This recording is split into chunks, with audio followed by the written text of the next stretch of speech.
2022 సంవత్సరంలో మొదటి విదేశీ పర్యటన మోడీ గారిది ఐరోపాలో ఇప్పుడు జరుగుతుంది.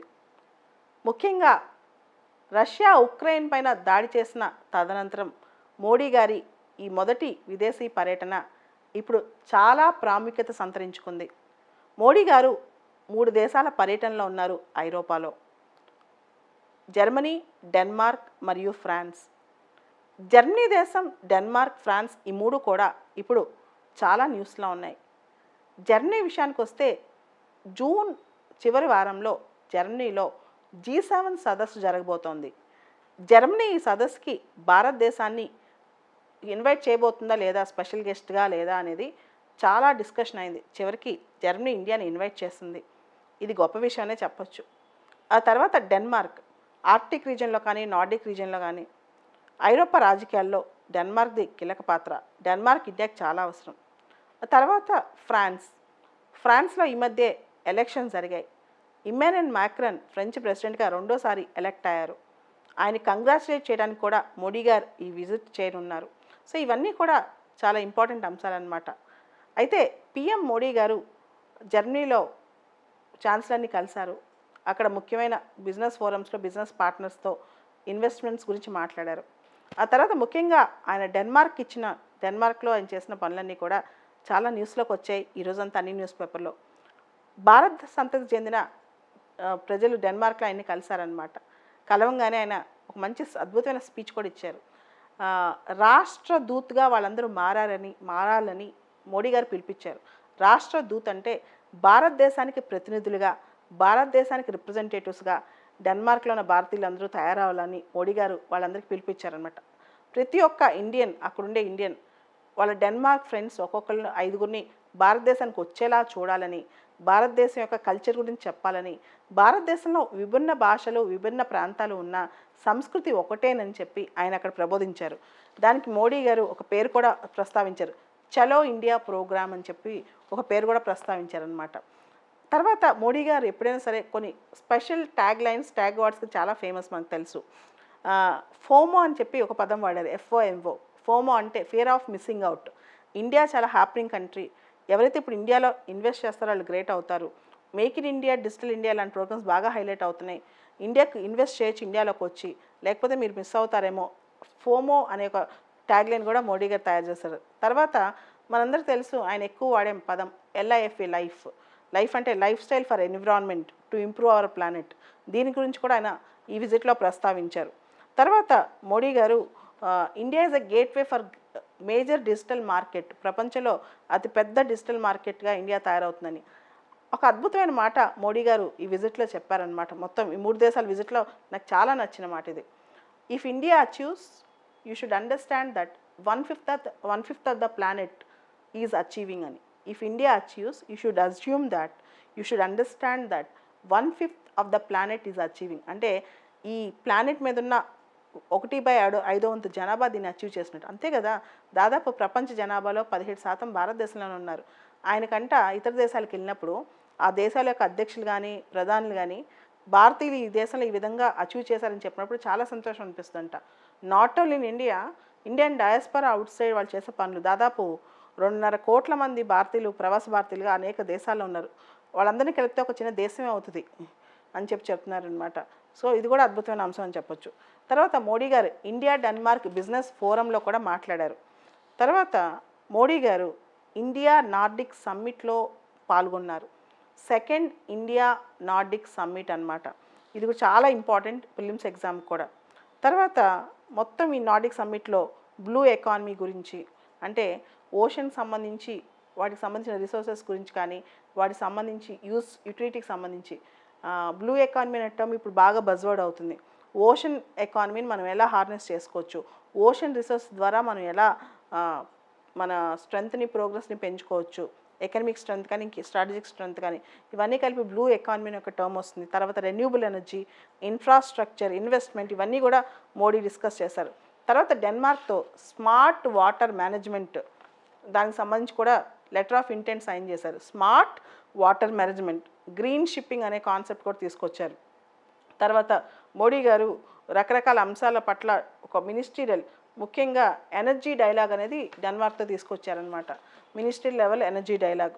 సో ఇవన్నీ చూస్తే గ్రీన్ స్ట్రాటజిక్ పార్ట్నర్షిప్ అనేది ఇండియా డెన్మార్క్ మధ్య డెవలప్ అవుతుందని మనకు అర్థమవుతుంది. Green strategic partnership. దాంతోపాటు డెన్మార్క్ ప్రధాని మోడీ గారికి ఒక హామీ ఇచ్చారు. India European Union free trade agreement. మనందరూ తెలుసు యూత్ ఇండియా బీటీఐఏ చేసుకోవాలనుకుంటుంది, broad based trade and investment. దీనికి మోడీ గారి విజిట్ కొంత సపోర్ట్ చేయొచ్చు అనమాట. తర్వాత ఆర్టిక్ ప్రాంతంలో కూడా బయోలేటరల్ కోఆపరేషన్కి ఇది ఉపయోగపడుతుంది. అండ్ ఇండియా ఈ మధ్య national hydrogen energy mission launch చేసింది 2021-22 బడ్జెట్లో, 2021-22 బడ్జెట్లో last year national hydrogen energy mission. So green hydrogen సంబంధించిన కోఆపరేషన్, ఆఫ్ షోర్ విండ్ ఎనర్జీకి సంబంధించిన కోఆపరేషన్, ఓవరాల్గా renewable energy, environment friendly technology, మన ప్యారిస్ క్లైమేట్ డీల్ తర్వాత ఇప్పుడు పంచామృత్ చేశాం కదా, గ్లాస్గో సమ్మిట్, వీటన్నిటికీ అనుగుణంగా మనం నేషనల్ హైడ్రోజన్ మిషన్ లాంచ్ చేయటం, దానికి సంబంధించి ఇతర దేశాలతో మనం మంచి ఒప్పందాలు కుదుర్చుకోవటం, అదేవిధంగా డెన్మార్క్తో గ్రీన్ హైడ్రోజన్ అనే concept, of sure wind energy, ఇవన్నీ కూడా డెన్మార్క్తో మనం ముందుకు తీసుకెళ్తున్నాం. తర్వాత skill development, health, shipping, water, Arctic cooperation, ఇవన్నీ కూడా మనం డెన్మార్క్తో ముందుకు సాగాలని నిర్ణయించుకున్నాం అనమాట. తర్వాత మోడీ గారు డెన్మార్క్ విజిట్లో భాగంగా, ఇది స్టార్ మార్క్ పాయింట్ అని చెప్పొచ్చు మొత్తం ఈ 3 కంట్రీ విజిట్లో, సెకండ్ ఇండియా నార్డిక్ సమ్మిట్. ఇండియాకి నార్డిక్ దేశాలతో సమ్మిట్ లెవెల్ పార్ట్నర్షిప్ ఉంది. ఏ దేశాలతో అయినా ఏ గ్రూప్తో అయినా మనకు సమ్మిట్ లెవెల్ పార్ట్నర్షిప్ ఉందంటే, శిఖరాగ్ర సమావేశాల లెవెల్ పార్ట్నర్షిప్ ఉందంటే అది జెనిత్ అని అర్థం చేసుకోవచ్చు. ఉదాహరణకి India Asia summit, India Russia summit, India Japan summit, ఇలా సమ్మిట్ లెవెల్ పార్ట్నర్షిప్ ఉందంటే అది టాప్ లెవెల్ పార్ట్నర్షిప్ అని అర్థం చేసుకోవచ్చు. నార్డిక్ దేశాలతో ఇంకొక దేశానికి మాత్రం సమ్మిట్ లెవెల్ పార్ట్నర్షిప్ ఉంది, అది అమెరికాతో. సో నార్డిక్ దేశాలకి సమ్మిట్ లెవెల్ పార్ట్నర్షిప్ ఉంది ఇండియాతో మరియు అమెరికాతో. అంటే అర్థం చేసుకోవచ్చు నార్డిక్ దేశాలు ఇండియాకి ఎంత స్థాయిని ఇచ్చాయో, ఎంత స్టేటస్ని ఇచ్చాయో. సో ఈ ఇండియా నార్డిక్ సమ్మిట్ అనేది ఇది 2వ సమ్మిట్. ఫస్ట్ సమ్మిట్ 2018లో స్టాక్హోమ్లో జరిగింది. ఈ 2వ సమ్మిట్ డెన్మార్క్లో జరిగింది ఇప్పుడు కోపెన్హాగన్లో. దీనిలో అసలు నార్డిక్ కంట్రీస్ అంటే ఏంటంటే Denmark, Iceland, Finland, Norway, Sweden, ఇవి నార్డిక్ దేశాలు. Denmark, Iceland, Finland, Sweden, Norway. అసలు నార్డిక్ దేశాలు అంటే ఏంటనేది కూడా మనకి కాంపిటేటివ్ ఎగ్జామ్స్లో క్వశ్చన్ రావచ్చు. ఈ సెకండ్ నార్డిక్ సమ్మిట్ అనేది ఇండియా నార్డిక్ సమ్మిట్ అనేది, 2వ ఇండియా నార్డిక్ సమ్మిట్ అనేది తెలుసు యూరోప్లో జరిగే జియో పొలిటికల్ చర్నింగ్, అంటే భౌగోళికంగా తర్వాత అక్కడ రాజకీయంగా జరిగే ఇప్పుడు అంశాలన్నీ మీకు తెలుసు. సో ఈ టైంలో ముఖ్యంగా కోవిడ్ వచ్చేళ్ళిన తర్వాత ఈ సమ్మిట్ చాలా ఇంపార్టెంట్. ఈ సమ్మిట్లో రకరకాల అంశాలు చర్చలోకి వస్తున్నట్టు తెలుస్తోంది. ఒకటి పోస్ట్ పాండమిక్ ఎకనమిక్ రికవరీ, అంటే కోవిడ్ తర్వాత ఎకనమిక్ రికవరీ ఎలా ఉంది, క్లైమేట్ చేంజ్ అంశాల మీద దేశాల నిర్ణయాలు ఎలా తీసుకోవాలి, ఎందుకంటే నార్డిక్ దేశాలన్నీ కూడా క్లైమేట్ చేంజ్లో చాలా పర్ఫెక్ట్, వాళ్ళు గ్రీన్ టెక్నాలజీ, గ్రీన్ ఎనర్జీస్లో, తర్వాత ఇన్నోవేషన్ అండ్ టెక్నాలజీలో, రెన్యూబుల్ ఎనర్జీ రిసోర్సెస్లో, ఎవాల్వింగ్ గ్లోబల్ సెక్యూరిటీ, ప్రపంచం భద్రతా సినారియో, ఇవన్నీ కూడా చాలా ఇంపార్టెంట్.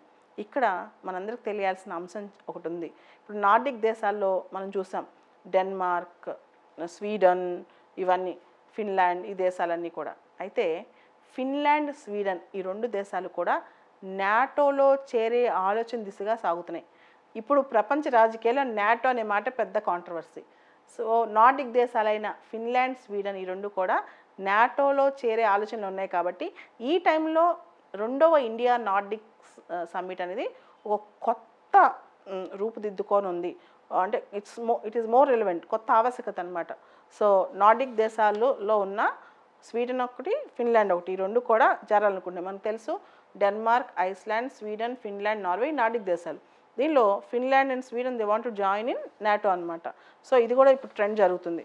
సో నార్డిక్ దేశాలు మీకు తెలుసు, ఈ 5 దేశాలు చాలా పారామీటర్స్లో ముందుంటాయి. ఒకటి హెల్త్ కావచ్చు, రూల్ ఆఫ్ లా కావచ్చు, హ్యూమన్ రైట్స్ ప్రొటెక్షన్ కావచ్చు, మన చాలా దీనిలో హ్యూమన్ డెవలప్మెంట్ ఇండెక్స్లో, హ్యాపీనెస్ ఇండెక్స్లో అన్నిట్లో ఇట్లా ముందుంటాయి. హెల్త్ కేర్లో కానీ, ఎడ్యుకేషన్లో, సిటిజన్ సాటిస్ఫాక్షన్లో, వీటన్నిటిలో.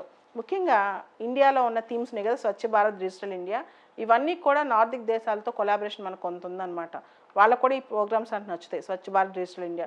సో ఈ టైంలో నార్డిక్తో ఇండియాకి సంబంధాలు అనేవి చాలా మనకి ఇంపార్టెంట్. ఇది కూడా మనం చూసుకోవచ్చు. అదేవిధంగా ఈ సమ్మిట్లో, ఈ నార్డిక్ సమ్మిట్ సంబంధించి చదువుకునేటప్పుడు మనం ఎందుకైనా మంచిది ఒకసారి ఆర్క్టిక్ కౌన్సిల్ గురించి కూడా చూసుకోవాలి. ఇండియాకి 2013లో అనుకుంటా ఆర్క్టిక్ కౌన్సిల్ మెంబర్షిప్ వచ్చింది. అది రెన్యూ కూడా అయింది. ఎప్పుడైతే మెంబర్షిప్ వచ్చిందో, ఎప్పుడైతే రెన్యూ అయిందో, ప్రిలిమ్స్లో మనకు క్వశ్చన్ వచ్చిందనమాట, ఆర్టిక్ కౌన్సిల్ మెంబర్స్ ఎవరు? ఇండియా ఓన్లీ అబ్జర్వరే. India got only observer membership, not full membership అనమాట. India is only observer in Arctic council. Arctic కౌన్సిల్లో ప్రపంచంలో నార్త్ పోల్ పై దగ్గరగా ఉన్న దేశాలన్నీ ఆర్టిక్ దేశాలు. అంటే ఎప్పుడైతే ఆర్టిక్ ప్రాంతంలో ఉంటుందో పైన అవన్నీ ఆర్టిక్ దేశాలు అనమాట. ఉదాహరణకి అన్ని కంట్రీస్ పేర్లు ఒకసారి గుర్తుపెట్టుకోవాలి. అమెరికా అంటే USA, Canada, Denmark, Iceland, Norway, Sweden, Finland మరియు రష్యా. ఇవన్నీ ఆర్టిక్ కౌన్సిల్ మెంబర్స్ అనమాట. మెంబర్స్ కాకుండా ఆర్టిక్ కౌన్సిల్లో 13 అబ్జర్వర్ దేశాలు ఉన్నాయి. ఇండియా, చైనా, యూకే, ఫ్రాన్స్ ఇవన్నీ కూడా. ఆర్టిక్ ప్రాంతం కూడా ఇప్పుడు ప్రపంచంలో చాలా ఇంపార్టెంట్. ముఖ్యంగా ఆర్టిక్ రీజన్లో ఐస్ క్యాప్స్ కరిగిపోతుండటం వల్ల, ఆర్టిక్ రీజన్లో చాలా మినరల్ రిసోర్సెస్, గ్యాస్ ఉండటం వల్ల, ఆర్టిక్ నాదని చెప్పి రష్యా లాంటి దేశాలు అక్కడ పోల్స్ నాటరావటం వల్ల, వీటన్నిటి వల్ల కూడా ఆర్టిక్ అనేది బాగా న్యూస్లో ఉంది. ఓవరాల్గా మోడీ గారి ఈ 3 దేశాల విజిట్, జర్మనీ, డెన్మార్క్ మరియు ఫ్రాన్స్, ఈ 3 దేశాల విజిట్ అనేది ఇప్పుడు చాలా న్యూస్లో ఉంది. వీటిని ఒకసారి ఫాలో అవుతే మంచిది.